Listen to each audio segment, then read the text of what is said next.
Séquence méga émotion, vous allez voir.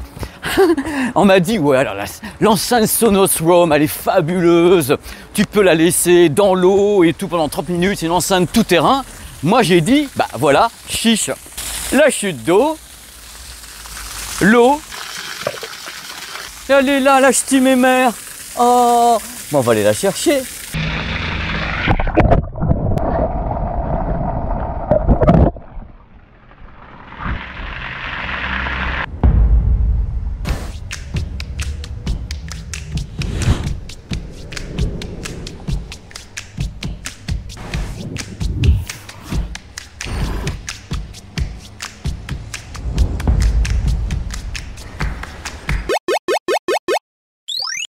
Bonjour et bienvenue sur ma chaîne YouTube PP World pour le test de l'enceinte Sonos Roam.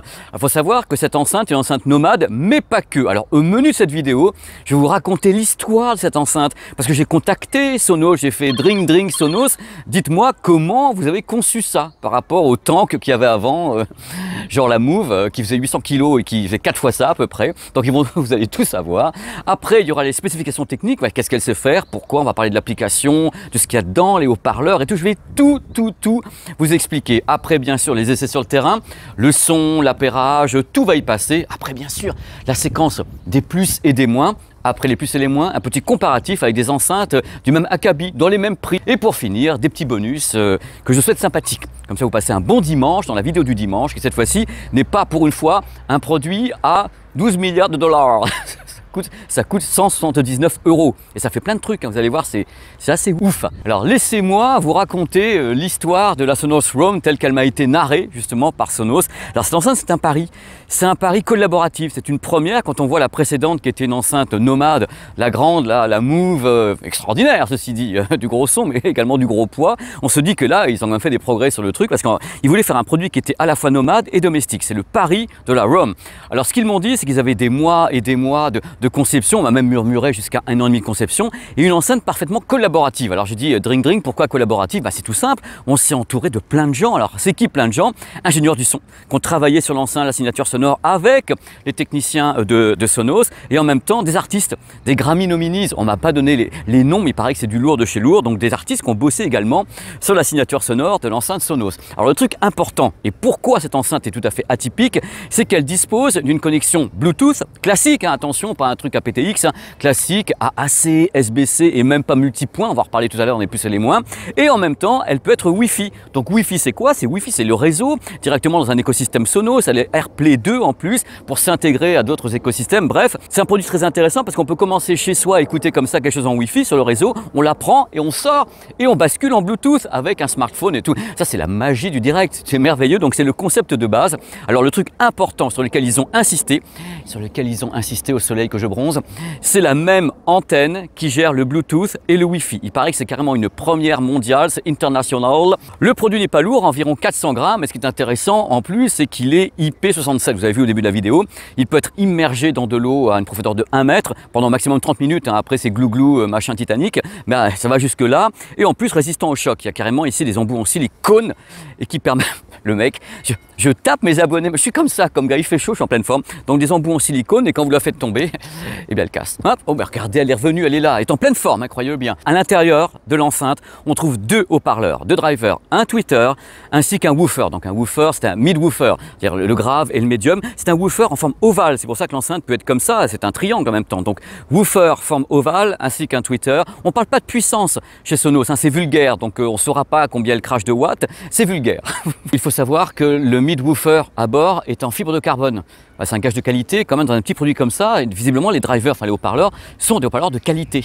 Messieurs, dames. Alors attention, pour la première fois chez Sonos, ce produit qui est donc nomade est associé à leur système qui s'appelle Auto True Play. Alors vous allez me dire, mais vous avez toujours raison, vous êtes mes abonnés, je vous aime. Vous allez me dire, mais c'est quoi Pépé l'Auto True Play? C'est tout simple, c'est un DSP, donc une sorte de processeur numérique associé à des micros. Et les micros, entre guillemets, écoutent le son qui sort de l'enceinte et essaient de savoir justement ce qu'il y a autour de l'enceinte. C'est-à-dire en effet, ils essaient de savoir si vous êtes collée à un mur, il ne faut pas d'ailleurs. Hein. Si vous êtes dans la nature, comme ça, avec des avions qui passent, un truc comme ça, essayez de savoir où est l'enceinte et par rapport à ça, elle va régler l'égalisation pour que le son soit le meilleur possible par rapport à votre environnement, intérieur ou extérieur. C'est à ma connaissance le premier produit Sonos qui peut travailler en auto true play en Bluetooth. Les autres, c'était pas possible, hein, y compris le Tank, là, la Move. Je l'aime bien, mais nomade ça? Pour les gens qui se poseraient la question, à juste titre, comme toujours, est-ce que je peux utiliser les micros de l'enceinte Sonos pour répondre aux appels téléphoniques? La réponse est non. Les micros sont là pour les assistants vocaux, donc Google, Alexa, bonjour, et ils sont là également pour le calibrage du son. Alors un truc important tout de suite, pour les gens qui connaissent bien l'écosystème Sonos, c'est l'application Sonos S2. C'est vraiment une super application. Il faut montrer patte blanche quand on installe pour la première fois la Sonos, c'est-à-dire qu'il faut créer le compte Sonos, il faut un réseau Wi-Fi, il faut tout ça, sinon ça ne démarre pas. Vous n'avez même pas de Bluetooth, il faut vous inscrire, qu'on sache qui vous êtes et tout, le prénom de votre maman et tout, tout y passe. Je vous dis, messieurs, dames, c'est absolument incroyable. Donc une fois que tout est fait, l'application Sonos, on ouvre les vannes de toutes les possibilités. Les vannes, c'est une égalisation, on peut gérer l'enceinte, on peut vraiment tout faire avec. On peut carrément en appairer deux pour avoir justement deux enceintes Roam appairer la même application. Truc important, je voulais vous dire tout de suite, il y a peut-être des gens qui pensent qu'avec ce produit, on peut avoir des enceintes surround d'une barre de son Sonos. Ce n'est pas fait pour ça. Ce produit ne peut pas être associé à une barre de son et faire du surround. Ça, c'est d'autres enceintes de la gamme dont vous avez les références qui s'affichent à l'écran. Grâce à l'application Sonos S2, vous avez carrément le contrôle complet, mais complet de l'enceinte Roam ainsi que les enceintes qui sont appairées, parce que l'idée quand même à la base de ces Sonos, c'est d'avoir un écosystème pour faire du multi-room et autres. Et l'avantage de cette enceinte, elle est à la fois multi-room et Bluetooth à l'extérieur. C'est là son point fort, c'est là sa carte vitale. On a également accès à des tas de programmes musicaux. Enfin, on a accès à des web radios de ouf, des web radios de Sonos ou autres, accès à Deezer, Tidal, on peut ajouter des applications, Qobuz et autres. C'est entièrement extensible, modulaire et modulable. Ça, c'est vraiment le point fort de Sonos à chaque fois, c'est l'intégration des produits dans un écosystème, dans un réseau et autres. Là, elle s'intègre parfaitement et en plus, elle va dehors. L'application est tellement bien faite, je suis carrément ébloui. Il y a un mode que j'aime bien qui s'appelle Sound Swap. C'est-à-dire que si cette enceinte reçoit un signal Bluetooth, donc de la musique, elle peut, grâce au Sound Swap, envoyer ce signal Bluetooth qu'elle reçoit vers les autres enceintes Sonos dans l'écosystème du multi-room. C'est bien, donc cette enceinte peut être un point d'accès carrément d'un système multi-room. Elle sait tout faire, je vous dis. C'est la pièce manquante, c'est le chaînon manquant de l'écosystème Sonos. À l'intérieur, à l'extérieur, sur les côtés, partout, et hop, j'ai rattrapé. Hein. Tous les modes comme Auto True Play et autres, vous pouvez les déconnecter dans l'application, rien n'est imposé. Hein. Il y a un égaliseur, vous pouvez très bien ne pas y toucher, vous avez un mode Loudness et autres. Le fait attaquer, c'est les oiseaux d'Hitchcock. Et vous avez tout ça, c'est optionnel. Hein. Si vous voulez, vous faites, si vous voulez pas, vous touchez pas au truc. Mais sachez un truc important, c'est que quand vous l'avez connecté en Wi-Fi, en intérieur sur votre système, vous avez plus d'accès à des réglages qu'en Bluetooth à l'extérieur. Il y a des fonctions qui nécessitent d'être en Wi-Fi pour avoir certaines informations. Elle est donc complètement bivalente, c'est l'être hybride. Cette chose-là. Autonomie annoncée pour une dizaine d'heures. On verra ça tout à l'heure sur le terrain si ça a duré 10 heures ou bien moins par hasard. Et je rappelle, il n'y a pas d'entrée mini jack. Pour la recharger filaire ou bien sans fil, avec un petit chargeur qu'on peut acheter comme ça, optionnel, chez Sonos, qui coûte 50 € je crois, et donc une recharge sans fil. On plug comme ça, vous voyez à l'écran. C'est une merveille, c'est très très joli en plus. Maintenant, tenez-vous bien, voici les résultats sur le terrain. Vous entendez, mais ça c'est la captation du micro, mais je peux vous dire que ça crache. Alors on va parler maintenant des résultats sur le terrain de cette bestiole qui a été écoutée en Bluetooth, en AAC, hein, avec des smartphones, iPhone et des produits Android, donc dans le parc tout à l'heure, hein, j'ai fait carrément pour tout le monde, c'est génial, ainsi qu'en réseau, donc en Wi-Fi, dans un réseau où il y avait d'autres produits Sonos comme la Move qui est ici. Le premier truc que je peux vous dire, les yeux dans les yeux, comme ça, entre nous, c'est que compte tenu de sa taille, c'est assez impressionnant. Et vous vous dites, en effet, c'est un produit qui est très petit, vous voyez, par rapport à la Move. Et de ce fait, vous pensez peut-être qu'elle ne va pas réussir à à envoyer du son dans une pièce de 20, 25, 30 mètres carrés. Eh bien, elle y arrive. Le truc, c'est qu'il y a vraiment une très belle dynamique, il y a vraiment un son qui est assez puissant. Alors le truc, c'est que c'est directif. Hein. Vous savez que les haut-parleurs sont placés ici et non pas de façon radiante. Donc il y a quand même une notion de directivité. Il faut bien la positionner, bien être entre guillemets un peu en face, la diriger vers vous pour avoir la meilleure sonorité possible. Le système Auto True Play ne va pas compenser le fait que si vous l'écoutez de ces côtés-là, vous aurez le son qui part dans l'autre sens. Hein. Ça ne changera rien à l'affaire. Alors le truc qui est impressionnant également, c'est qu'il y a un travail sur le grave. On se dit toujours que ce genre de produit ne peut pas délivrer un gros grave. Pourquoi? Parce qu'on se dit, voilà, acoustiquement parlant, évidemment, il n'y a pas le coffre du baryton qui est ici. On a quand même un coffre qui est beaucoup plus ramassé. En plus, un système comme ça qui est en triangle. Et bien, malgré tout, grâce à une égalisation que je trouve assez sympa, on peut avoir un grave qui est conséquent. Attention, le produit s'adapte à diverses choses. La surface sur laquelle vous le posez.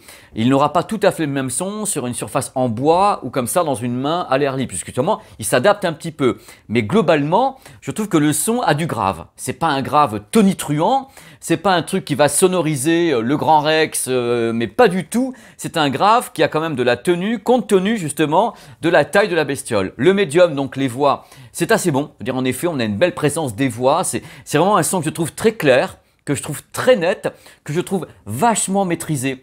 Je vous explique pourquoi je trouve qu'il est maîtrisé, parce que globalement, on a du mal à la faire saturer à fond. C'est-à-dire que moi, un système qui n'est pas maîtrisé, c'est un système où tu peux pousser à fond et à un moment donné, l'enceinte fait n'importe quoi. C'est le total nawak avec de la distorsion à 15%, le truc il est au taquet, il est là, il transpire, il sue à pleine goutte. Là, on sent qu'on peut la faire saturer quand même un tout petit peu en poussant bien, mais globalement, elle s'écroule jamais. C'est-à-dire que ça bloque toujours avant que ça devienne carrément inaudible. Donc, il y a toujours un contrôle. On sent que c'est algorithmé, qu'il y a un contrôle et que le son est très présent. Il est calculé pour vous donner une belle présence dans une pièce, on va dire, à une moyenne de 20 mètres carrés. Il y a des gens qui sont super sensibles au grave, qui veulent vraiment avoir un grave très riche, très chaud, très costaud et qui aiment les belles enceintes, grosses enceintes pour avoir ça. Il y a des gens qui sont sensibles au médium, parce que le médium, c'est ce qui contient les voix, la chaleur des voix, pas mal d'instruments et autres. Moi, je suis hyper sensible à l'aigu. Bah, pour moi, l'aigu est important. L'aigu, c'est la définition du son. C'est vraiment quelque chose qui doit être agréable, ne pas accrocher le tympan, ne pas siffler et autres. Et là, l'aigu est sympa. Il est sympa, il est bien retranscrit, il est assez net, il est assez clair, il est assez détaché du reste du spectre. Mais globalement, si ça devient compliqué, l'enceinte a tendance à se mélanger un petit peu les pinceaux. C'est-à-dire, ça s'entend comment? Tout simplement, quand vous avez des signaux avec vraiment beaucoup d'aigus, des cymbales et autres, ça accroche un peu, un tout petit peu. Un tout petit peu, n'allez pas dire ça y est, Pépé a dit que ça marchait pas. Non, non, non, non, non, non, non, non. Ça fonctionne bien. On peut avoir, à mon avis, parce que là quand même, des meilleurs résultats quand c'est bien sûr en réseau Wi-Fi, avec un bon réseau Wi-Fi ou avec AirPlay 2 ou AirPlay avec un signal en qualité CD, ça sera meilleur qu'avec du Bluetooth et la compression Bluetooth. L'enceinte permettant les deux, vous serez plus propre avec un signal qui n'est pas Bluetooth si, à la base, dans le Wi-Fi, vous balancez un signal de qualité. Hein. Si dans le signal Wi-Fi, vous balancez du MP3 en AirPlay, ça sera la même chose. Voilà, tout simplement. Voilà, oh, je l'ai dit, il fallait pas le dire, mais Pépé, mais voyons, mais tu es fou. Donc voilà, globalement, je vais vous dire, j'ai été vraiment surpris. Je m'attendais en effet à un bon résultat parce que je me suis dit, bon, je connais Sonos, tout n'est pas parfait comme dans toutes les marques, hein, il y a des hauts et des bas. Moi, ce produit, j'avais beaucoup aimé, mais je trouvais que, j'ai trouvé un petit peu, c'est ton alter du matin, réveil serein. Tandis que là, ils ont réussi à faire un produit qui était complètement comme ça, hybride, bivalent, chez toi, dehors, Bluetooth, avec en même temps appairage Wi-Fi et AirPlay en intérieur. Et le son est très maîtrisé. Je pense quelquefois, quand je dis maîtriser, je pense à ce que fait Apple avec ce qu'ils appellent le computational audio. Et là, on sent que c'est algorithmé également. Vraiment, Apple, Sonos, Apple, je crois qu'ils s'aiment bien et qu'ils font des choses qui sont non pas équivalentes, mais des idées sont similaires. C'est-à-dire qu'à aucun moment, cette enceinte va vraiment avoir un grave qui va saturer à fond. Elle s'arrêtera avant, enfin, elle va baisser avant, elle ira pas plus loin. Même chose pour la distorsion, quand on sent que ça commence à tordre un petit peu, à avoir une distorsion, bah, elle va pas plus loin, tout simplement. Elle s'arrête avant de devenir inaudible. Donc ça, c'est intéressant. C'est des trucs qu'on trouvait pas sur des enceintes auparavant qui pouvaient donc saturer de tous les côtés, vous péter les tympans, vous faire saigner des oreilles et maintenant ça s'arrête un peu avant de faire saigner les oreilles donc c'est vachement bien. C'est un produit que je trouve attachant. Il n'y en a pas que des qualités, vous verrez tout à l'heure, il y a les plus et les moins, mais globalement, bah, si je vous mets un peu de musique, ça sera la musique du micro et on va se faire avoir par YouTube en plus. Je vais me faire strike, je vais me faire ban, mais on a, voilà, vous voyez, je suis là et on a un son qui est vachement présent. Ah Encore une fois, je me répète, mais j'aime me répéter parce que j'adore me répéter quand je me répète. Ça ne va pas sonoriser le cinéma Le Grand Rex. Gardez en tête que c'est un produit non pas d'appoint, mais pas pour une grande pièce. Si une seule enceinte ne vous suffit pas, bien sûr, au travers de l'application, vous pouvez en appairer deux. Hein. Deux ROM, vous aurez un peu plus de volume, comme ça sera sympa. Autrement, bien sûr, si vous avez déjà un matos Sonos à la maison, hop, vous pouvez bien sûr intégrer ROM avec ses grandes sœurs pour voilà, que ça crache un peu plus et que ça fasse du bonheur dans la maison en multi-room dans toutes les pièces, en haut, en bas, sur les côtés, c'est génial. L'heure est venue, messieurs, dames, du grand spectacle des caresses et de la torture et des coups de poing. Voici les plus et les moins. Le concept intérieur-extérieur, Bluetooth et Wi-Fi. Ça, c'est bien. Une qualité audio absolument convaincante compte tenu de la taille du produit. Compatibilité AirPlay 2. L'intégration extrêmement aisée dans un écosystème Sonos avec l'application Sonos. On peut vraiment faire quelque chose d'extraordinaire avec ce produit et même en faire une superstar. C'est-à-dire, lui peut envoyer son signal vers les autres en recevant du Bluetooth. Égaliseur dans l'application. Configuration avec 2 enceintes possible via l'application Sonos S2. Accès aux assistants vocaux, Google, Alexa. Dans l'application, on gère ce que l'on veut. L'accès à des web radios à foison. C'est le fruit de saison, la corne d'abondance. Web radio Sonos, carrément accès aussi à Deezer, Tidal. Vous rajoutez à chaque fois des applications dans l'application énergie, RFM, vous faites ce que vous voulez avec, vous rajoutez plein de trucs. Moi j'ai bien aimé la conception avec les surfaces en silicone anti-choc. C'est de la pelouse, c'est rien du tout. À propos justement de résistance, IP67, elle peut être immergée pendant 30 minutes maximum, à 1 mètre de profondeur. Voilà, après elle fait glouglou, mais avant elle tient bien. Oui, autonomie correcte, sans plus quand même, entre 8h30 et 9h30 suivant la puissance sonore. La recharge sans fil optionnelle, c'est bien. Et globalement, il y a une très belle qualité de fabrication. Puce NFC à bord. C'est pratique pour le premier appairage, comme ça on peut mettre un iPhone derrière et avec la puce NFC, l'enceinte est reconnue. Sinon, si c'est pas reconnu, vous avez un nom de code de guerre ici qu'il faut rentrer manuellement pour que l'enceinte soit reconnue par l'application Sonos S2. Vous voyez, c'est rien de le dire, c'est du James Bond, c'est ni plus ni moins. Il n'y a pas de mini jack. Je sais, pour la plupart des gens me disent oui, bon la mini jack c'est tellement 20e siècle peut-être, mais il n'y a pas de mini jack, voilà. Pas de Bluetooth multipoint. Quand on déballe l'enceinte, il faut absolument montrer patte blanche, c'est-à-dire l'installer sur un réseau Wi-Fi, ouvrir le compte Sonos, c'est tout le tremblement, c'est-à-dire que si vous la sortez du carton, vous essayez de l'appairer en Bluetooth, ça marche pas. Il y a tout un process toujours avec Sonos, même chose quand vous réappérez à chaque fois, il y a tout un process qui recommence. Certaines fonctions disparaissent quand on est en Bluetooth. En toute sincérité, comme toujours, vous me connaissez, le son adaptatif, justement les micros canalisent justement l'ambiance comme ça de tous les côtés pour s'ajuster. Moi, j'ai pas tellement senti l'efficacité du truc. Le son était correct, j'ai pas senti qu'en la plaçant différemment, ça jouait, ça se mettait en route. Non, c'est assez subtil certainement. Globalement, au niveau de l'audio, la dynamique est un peu écrasée. Bien sûr, c'est pas un produit à 800 €, mais on sent que ça manque un peu d'ampleur. En plus, elle est monophonique, n'oublions pas, c'est mono. Suivez bien l'enceinte, voilà. Globalement, le son est assez directif. C'est-à-dire que c'est pas une enceinte avec un son qui est radiant. Côté qualité audio, on peut avoir de temps à autre une certaine sibilance. Ça peut accrocher sur certaines syllabes ou dans l'aigu. C'est pas monstrueux, 119 €, mais il peut y avoir ça peut accrocher un petit peu. Mais c'est rien. J'ai entendu tellement pire. Il y a un truc qui m'a dérangé. Il y a des petits voyants. Je peux vous garantir qu'on les voit pas du tout quand on a du soleil à l'extérieur, on voit rien du tout. Même chose pour les touches. J'ai trouvé que les touches là sur fond blanc, quand on était à l'extérieur, il y avait du soleil, il y a des voyants qui se voient pas, les touches se voient pas très bien. J'aurais aimé, moi, j'aurais aimé, j'ai des couleurs, voilà, sur les touches ou un truc qui clignote, j'en sais rien, avec PP appuie sur les touches ou un truc comme ça, voilà. Je le mets dans les moins parce que je pense qu'il y avait vraiment des attentes. On ne peut pas utiliser les Sonos Roam en guise d'enceinte surround, une barre de son Sonos. C'est pas possible. Elles travaillent en solo comme elles veulent, mais elles ne peuvent pas devenir des enceintes surround. À ma connaissance, Roam ne fait pas kit main libre, ou alors je ne l'ai pas trouvé. C'est possible, une pleine lune, un truc comme ça, mais il n'y a pas de kit main libre dessus. Pour faire rager un peu, parce que j'aime bien, moi, faire rager un petit peu quelquefois, Sonos, ça reste sympa, moi j'adhère, mais ça reste un système fermé, c'est un peu à la Apple, c'est-à-dire que vraiment il y a des trucs qui sont spécifiques à Sonos, des applications qui travaillent bien avec le matériel Sonos, des spécificités à Sonos, une fois que t'es dans Sonos, et quand tu en sors, il faut se débrouiller différemment. Ça reste quand même Sonos un petit peu fermé. Moi, vous savez que j'aime bien les systèmes ouverts à tout le monde et tout. Rien que déjà pour la mettre en route avec, faut montrer patte blanche, faut s'inscrire, avoir du Wi-Fi pour activer le Bluetooth. Après, wow, oh, Sonos. Un peu plus cool, quelquefois. Moi, j'ai mal à la tête avec le soleil.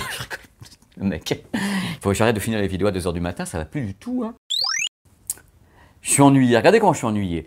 Parce qu'au début de la vidéo, je vous ai dit, tiens, on va faire un petit comparatif avec des enceintes qui seraient concurrentes de la Sonos Roam. Eh bien, en cherchant bien, j'ai pas trouvé beaucoup d'enceintes qui soient à la fois dans l'écosystème Sonos de cette façon-là, avec du Bluetooth et avec du Wi-Fi, avec AirPlay et tout ça, parce qu'elle sait un peu tout faire, voire tout faire. Il y a une concurrente Il y en a une qui a une partie de toutes ces fonctions et qui est formidable, c'est un modèle Libraton qui s'appelle Zip Mini 2. Modèle Libraton qui existe en grand, hein. Donc la petite c'est l'équivalent de celle-là, et la Libraton fonctionne peu ou prou de la même façon avec du Bluetooth, avec du Wi-Fi, c'est une excellente enceinte également. Mais sortie de la Libraton, j'ai cherché un peu, je sais pas tout, hein, oh là là, il y a des centaines de modèles dans le monde, mais j'ai pas trouvé vraiment l'équivalent à la ROM. Donc je dis bien joué Sonos avec la ROM pour ce type de produit, avec ce type d'écosystème et ce type de possibilités et ce type de Bluetooth, Wi-Fi et autres. Par contre maintenant on va parler d'enceintes qui ne sont pas vraiment complètement concurrentes mais qui sont extrêmement populaires. Magie du direct, les voici les voilà. Donc elles font pas totalement ce que font la ROM, mais j'aime bien. Elle a toute la collection extraordinaire, Ultimate Ears avec les Boom, Mega Boom, que moi j'aime bien. Hein. Voilà, rapport qualité-prix, puissance et tout, c'est de la folie. Ça cartonne, c'est pas vraiment, voilà, mais moi j'aime bien. Je vous le dis franchement, je les aime bien. Si vous aimez les produits d'intérieur comme ça, il y a Google Nest, qui est vraiment un produit extra, je trouve, pour le prix. C'est vraiment un produit extra pour le prix. Amazon, vous avez l'Echo, la Red, qui est là, qui est la boule de l'Ouest, qui est un produit sympa aussi. C'est pas des produits extrêmement coûteux, hein. C'est des produits cool. Et moi, un produit que j'aime toujours, c'est un grand classique, mais qu'est-ce que vous voulez? Moi, je l'aime bien. C'est toute la collection de Bose, hein, les SoundLink Mini, Mini 2. Ce sont des produits que j'aime beaucoup. Mais encore une fois, c'est pas vraiment les concurrents de cette chose-là. Vous avez bien compris, c'est pas facile de trouver un produit qui est concurrent réellement à la Sonos ROM. Donc si vous êtes dans l'écosystème Sonos, je pense que c'est un produit intéressant pour vous parce que c'est vraiment, il s'intègre parfaitement à ce que vous avez déjà, vous le rajoutez et puis parce que vous en avez marre, vous repartez en vadrouille avec votre smartphone, vous l'appairez en Bluetooth, tandis que celui-ci, regardez, regardez, écoutez, non quoi, oui, oh le mec.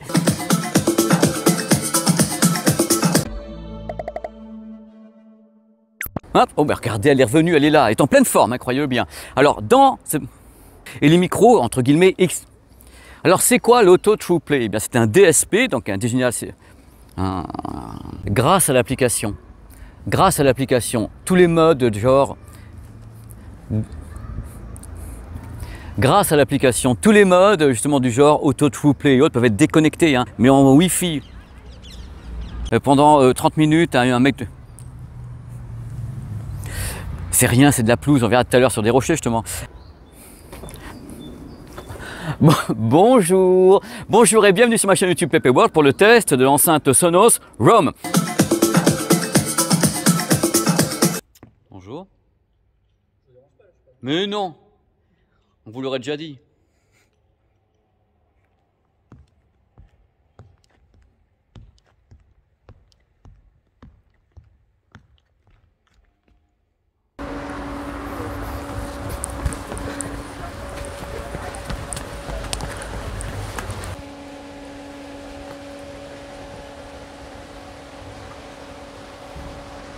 Cette beauté.